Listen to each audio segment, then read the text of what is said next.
Lotus music हर पल हर घड़ी आपके साथ। Subscribe now and press the bell icon.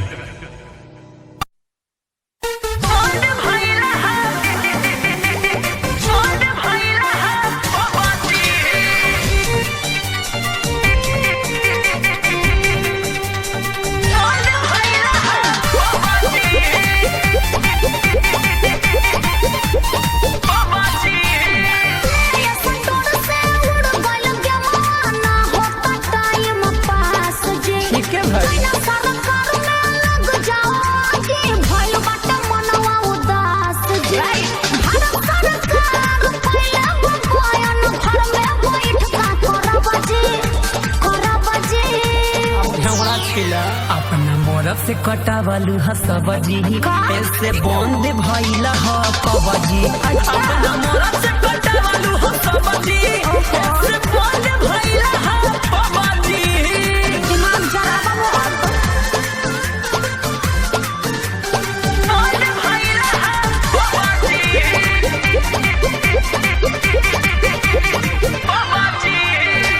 मिलजुल के काम कइला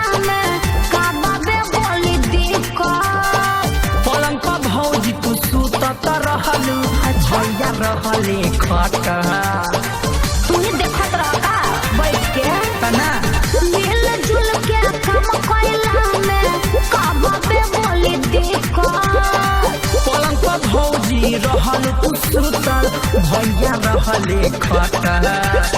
उल्टा पुल्टा जनी बोली ढेर जनी करी लबला बजे ओइ छिला। अपना मोरब से कटावलू हसबजी ऐसे बंद भइला ह कबजी। अपना मोरब से कटावलू हसबजी ऐसे बंद भइला ह कबजी। देखो दिमाग खराब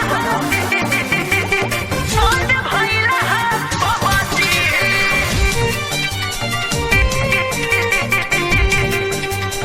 बंद भइला ह कबजी।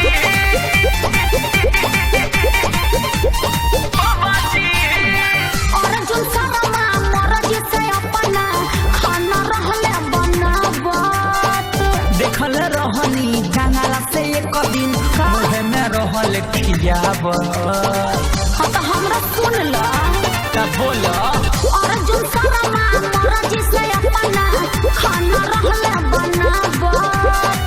देखल रहनी जंगला से ससी भैया रहल खियाब।